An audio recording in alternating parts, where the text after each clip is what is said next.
Có phải bạn đang quá mệt mỏi không? Đi từ bệnh viện này đến phòng khám nọ, uống bao nhiêu loại thuốc từ Tây y sang Đông y, tốn bao nhiêu tiền bạc, thời gian, sức khỏe mà bệnh vẫn còn đó, vẫn cứ tái đi tái lại. Đây là tình cảnh của bạn thì bạn không hề đơn độc. Hôm nay bạn rất là may mắn khi vô tình xem được video này. Đây cũng là những gì mà bạn đang tìm kiếm. Chỉ vỏn vẹn chưa đầy 15 phút, bạn sẽ nắm trong tay một phương pháp cực kỳ đơn giản, ai cũng có thể làm được, giúp bạn chiến đấu với căn bệnh trào ngược dạ dày thực quản này mà không cần sử dụng thuốc, không lo tác dụng phụ của thuốc. Phương pháp này hoàn toàn tự nhiên, dựa trên sinh lý của cơ thể và đã được kiểm chứng thông qua nhiều nghiên cứu từ các trường đại học và bệnh viện lớn và được nhiều chuyên gia y tế tin dùng. Các bạn cứ an tâm sử dụng. Và hôm nay tôi sẽ chia sẻ miễn phí điều đó cho các bạn. Chỉ cần các bạn like và chia sẻ video này. Và điều cuối cùng sẽ chờ đón bạn ở cuối video. Vậy căn bệnh trào ngược dạ dày thực quản này có khỏi hẳn 100% không? Thật lòng mà nói thì căn bệnh này nó cứ ghé thăm bạn hết lần này đến lần khác. Nhưng bạn đừng nản lòng, bởi vì khi xem hết video này bạn sẽ nắm trong tay mình một phương pháp có thể thuần hóa căn bệnh mệt mỏi này, giúp giảm nhiều các triệu chứng khó chịu và có thể đuổi bệnh này đi một thời gian dài mà không bao giờ tái lại. Phương pháp này cực kỳ đơn giản, chỉ cần bạn kiên trì, ai cũng sẽ làm được. Trước tiên, chúng ta hãy dành một chút thời gian để hiểu được gốc rễ của căn bệnh này, tức là nguyên nhân gây nên căn bệnh trào ngược dạ dày thực quản. Nó bao gồm, thứ nhất là nguyên nhân rối loạn chức năng cơ thắt thực quản dưới.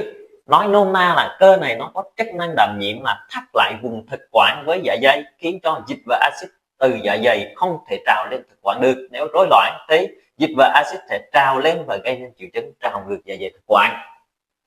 Vậy nguyên nhân số 2 đó chính là do chúng ta làm tăng áp lực ổ bụng, tức là dạ dày này nó nằm ở phía trên bụng. Khi mà áp lực ổ bụng tăng lên do béo phì, do béo bụng, hay là do chúng ta ăn quá no, hoặc là do chúng ta mang thai, thì nó sẽ đẩy lượng thức ăn và axit trong dạ dày lên thực quản và gây nên trào ngược dạ dày thực quản. Và nguyên nhân số 3 là nguyên nhân hay gặp nhất, đó chính là liên quan tới chế độ ăn, liên quan tới thời gian sinh hoạt và liên quan tới vấn đề lựa chọn thức ăn của chúng ta. Chúng ta ăn quá no, chúng ta nhai không kỹ, chúng ta ăn nhiều đồ ăn cay, sử dụng nhiều rượu bia và thuốc lá, chế độ sinh hoạt thì stress và căng thẳng lâu ngày. Đó là những nguyên nhân phổ biến gây nên tình trạng trào ngược dạ dày thực quản. Nếu bạn còn có nguyên nhân nào thì bạn hãy mạnh dạn bình luận để chúng tôi hỗ trợ bạn kịp thời. Dựa trên những nguyên nhân đó, phương pháp của chúng ta chia làm 3 phần chính. Phần thứ nhất là tập trung lại chăm sóc cơ thể của chúng ta, tức là cân bằng yếu tố thể xác, chăm sóc lại dạ dày của chúng ta thông qua các bước sau. Bước thứ nhất là chúng ta thay đổi lại thói quen ăn uống. Chúng ta bỏ ngay cái thói quen ăn nhanh, nhai ẩu và ăn khuya. Làm ngay khi chúng ta ăn chậm lại, nhai thật kỹ, không để bụng quá đói hoặc không ăn quá no, và không nên ăn quá khuya, đặc biệt là sau 7 đến 8 giờ tối. Đặc biệt hơn nữa là chúng ta không nên bỏ bữa, các bạn hãy lưu ý. Và ăn thức ăn lỏng, dễ tiêu hóa trước khi ăn thức ăn đặc hơn. Bước số 2 chúng ta cần làm, đó chính là chúng ta lựa chọn thức ăn một cách thông minh, phù hợp với dạ dày của chúng ta. Là chúng ta tránh xa các thức ăn có đặc tính cay, nóng, thức ăn có nhiều chất béo, hạn chế các chất kích thích như là rượu bia, thuốc lá. Nên ăn các thức ăn lỏng, dễ tiêu hóa và có đặc tính kiềm như là cá, da cầm, trứng, rau xanh, vân vân. Và bước số 3 là bước cực kỳ quan trọng, đó chính là giờ giấc ngủ và thói quen sinh hoạt của chúng ta. Chúng ta phải ngủ trước 10 giờ tối và ngủ đủ 7 đến 8 tiếng trên một ngày, tránh ngủ quá muộn, bởi vì việc ngủ quá muộn này làm cho dạ dày của bạn tiết nhiều axit lên và gây nên triệu chứng trào ngược dạ dày. Tiếp theo nữa là chúng ta làm việc không được quá sức, tránh căng thẳng, tránh stress, làm việc vừa phải thôi. Và tiếp theo nữa, trong bước này chúng ta cần phải đảm bảo là chúng ta phải duy trì một mức cân nặng hợp lý, không để béo bụng, không để thừa cân béo phì, và thường xuyên thể dục thể thao, và không nên mặc quần áo quá chặt, đặc biệt là các quần áo bó bụng, bó vùng eo lại. Đó là 3 bước trong phần 1 giúp bạn quan tâm lại cơ thể của chúng ta, cân bằng lại yếu tố thể xác, đặc biệt là quan tâm đến công việc dạ dày của chúng ta nhiều hơn. Vậy bạn làm bước 3 tốt này, bạn làm kiên trì, thì dạ dày rất là biết ơn và cảm ơn bạn vì đã giảm áp lực lên dạ dày rất là nhiều. Tuy nhiên, 3 bước này chỉ là bề nổi trong một tảng băng chìm to lớn hơn mà thôi. Bởi vì vậy các bạn hãy bước sang phần 2 và các bạn phải phối hợp tốt giữa phần 1 với phần 2 thì căn bệnh này mới có thể đi xa khỏi cơ thể bạn. Các bạn có biết là một ngày là chúng ta đã trải qua bao nhiêu suy nghĩ, bao nhiêu cảm xúc, bao nhiêu căng thẳng không? Thực chất là rất là nhiều.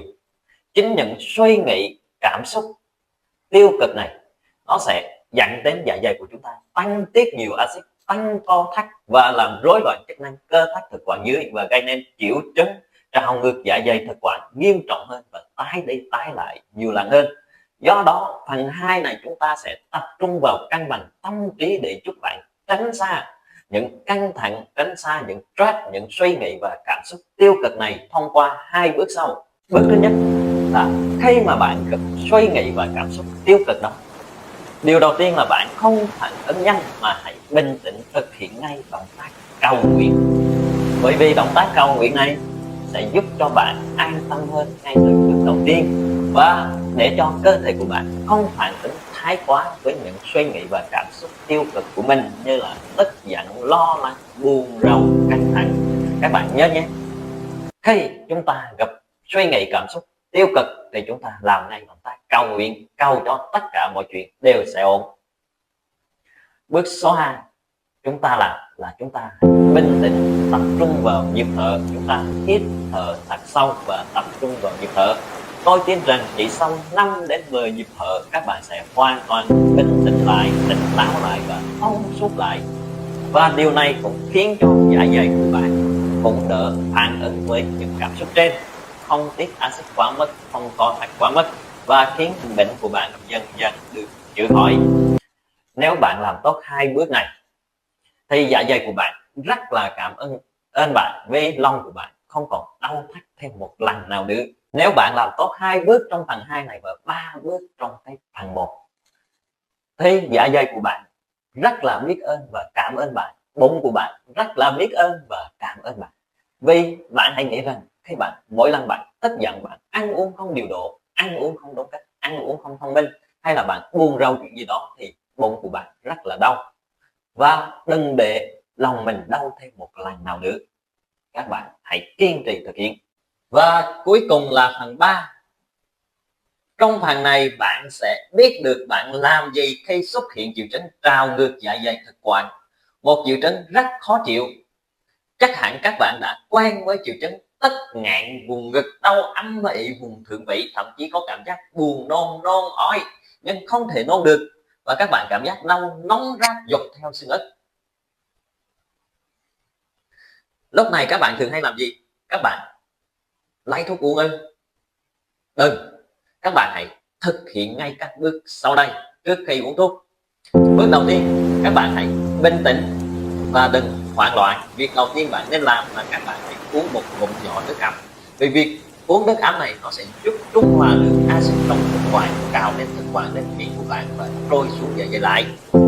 Các bạn hãy tập trung vào nhịp thở, hít thở thật sâu và hãy tin vào hơi thở của mình có thể đưa bạn ra khỏi cơn đau do trào ngược dạ dày thực quản. Bước số 2 các bạn cần phải làm là các bạn hãy ngồi thẳng lưng lên hoặc các bạn đứng dậy. Các bạn hạn chế nằm ngay khi mà có triệu chứng trào ngược dạ dày thực quản. Nếu các bạn cần nằm hay cần nghỉ ngơi thì các bạn có thể kê đầu và vai cao lên trên 30 độ, bởi vì việc này sẽ giúp trọng lực giữ lại lượng axit, lượng dịch và lượng thức ăn ngay trong dạ dày của chúng ta, tránh cho triệu chứng của trào ngược ngày càng nặng nề hơn. Và bước số 3 cũng quan trọng không kém là các bạn ngừng ngay lập tức vấn đề ăn lại. Tiếp theo nữa là các bạn phải tránh tăng áp lực ổ bụng, tức là các bạn nới lỏng vùng bụng của chúng ta ra bằng cách là các bạn nếu có thắt lưng các bạn cởi thắt lưng ra, hay là các bạn mặc quần áo bó bụng thì các bạn hãy mặc quần áo rộng vào một chút. Và bước cuối cùng là bước nghỉ ngơi và giảm căng thẳng bằng cách là các bạn có thể đi bộ nhẹ nhàng sau ăn, hoặc là các bạn sử dụng thiền định, tư thế thiền ngồi để các bạn giảm triệu chứng của trào ngược dạ dày thực quản. Các bạn hãy hạn chế bấm điện thoại hoặc xem tivi, vì điều này chỉ làm cho triệu chứng của bạn tồi tệ hơn mà thôi. Vậy tóm lại thì phương pháp của chúng ta chia làm 3 phần. Phần 1 là cân bằng yếu tố tăng, tức là chăm sóc lại cơ thể của chúng ta bằng cách là ăn uống và lựa chọn thức ăn thông minh hơn và sinh hoạt thông minh hơn bằng 3 bước. Và phần 2 là chúng ta cân bằng lại yếu tố tâm trí để tránh các căng thẳng, stress, các suy nghĩ và cảm xúc tiêu cực bằng 2 bước đơn giản. Và phần 3 là phần mà giúp bạn làm gì khi có triệu chứng trào ngược dạ dày thực quản xuất hiện thông qua các bước đơn giản. Và đó là tất cả những gì tôi muốn chia sẻ cho tất cả các bạn. Hy vọng rằng những phương pháp đơn giản này sẽ trở thành người bạn đồng hành đáng tin cậy của bạn trong quá trình từng bước bạn đẩy lùi căn bệnh trào ngược dạ dày thực quản này, giúp bạn có một cuộc sống tốt hơn, dễ chịu hơn và vượt qua nỗi sợ hãi trào ngược dạ dày thực quản. Hãy like và chia sẻ video này nếu bạn thấy bổ ích.